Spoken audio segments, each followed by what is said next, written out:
ప్రతి వ్యక్తి కూడా నాయకత్వం కోరుకుంటుంటారు కదండి. Somebody has to lead me, somebody has to guide me, somebody has to mentor me, somebody has to be an inspiration for మీ.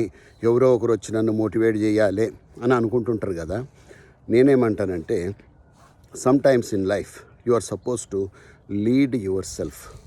నిన్ను నువ్వు లీడ్ చేసుకోవాలి మిత్రమా, అది చాలా అవసరము. అంటే బాధ్యతలు తెలుసుకోవడము. ఎవరో వచ్చి మన బాధ్యతల్ని మనకు గుర్తు చేయడం కాదండి. ఎవరో వచ్చి నువ్వు ఈ ప్రకారం ఉండాలి, ఆ ప్రకారం ఉండాలి అని ప్రతిసారి చెప్పడం కాదు. ప్రతిసారి మనం బుర్రూపి వాళ్ళ వెనక వెళ్ళడం కాదు. మనల్ని మనం లీడ్ చేసుకోవాలి. అన్ని టాలెంట్స్ మనకున్నాయి, అంత శక్తి మనకు ఉంది.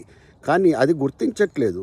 మిగతా వాళ్ళు చెప్పిన మాటల్ని మనం ఎక్కువగా వింటాము, మన అంతరాత్మ చెప్పిన మాటల్ని పట్టించుకోము. హైదరాబాద్లో అంటుంటారు కదా, ఘర్కా ముర్గి దాల్ బరాబర్.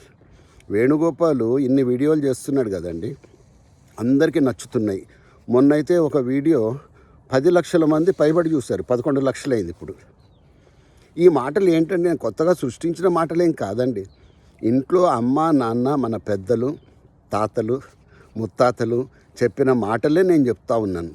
వేణుగోపాల్ చెప్పేసరికి ఆహా ఓహో అంటున్నారు. మరి ఇంట్లో వాళ్ళు చెప్తున్నప్పుడు ఎందుకు వింటలేరు మీరు? పిల్లలందరికీ చెప్తున్నాను నేను.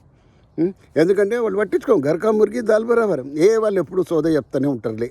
కానీ ఒక పెద్ద వ్యక్తి వచ్చి చెప్పేసరికి ఆహా ఈజ్ కరెక్ట్, అమ్మో కరెక్టే. అది కాదు. ఇంకా నేను చెప్తాను, మీ అంతరాత్మకు మించిన నాయకుడు ఎవరు లేరండి. అదొకసారి గుర్తుపెట్టుకోండి.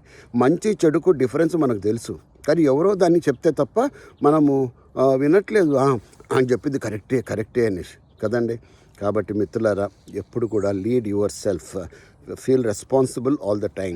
నీ యొక్క జీవితానికి నువ్వే బాధ్యత తీసుకోవాలి. ఎందుకంటే ఇప్పుడు మన టీచర్లు ఉన్నారు, మన తల్లిదండ్రులు ఉన్నారు. ఒకరోజు వాళ్ళు మనల్ని వదిలి వెళ్ళిపోతారండి. ఆ తర్వాత మీరు ఒంటరిగా ఉంటారు. మీరు కూడా ఒక ఇంటి పెద్ద అవుతారు.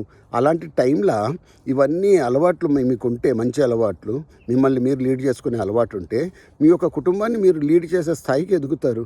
లేదా వెనకబడిపోతాం, ఈ యొక్క ప్రపంచంలో వెనకబడిపోతాం.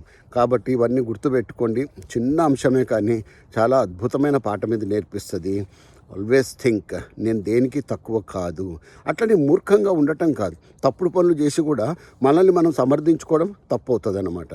ఓకే, చిన్నజీఆర్ స్వామి గారు అంటుంటారు, తప్పు చేయడం తప్పు కాదు, చేసిన తప్పుని పదే చేయటము, ఆ తప్పును సమర్థించుకోవడము, ఆ సమర్థతనే పెద్ద గొప్పగా ఫీల్ అవ్వడము, ఇది అసమర్థుడి యొక్క ఆలోచన విధానము. అలా ఉండకండి, సమర్థులుగా ఉండండి.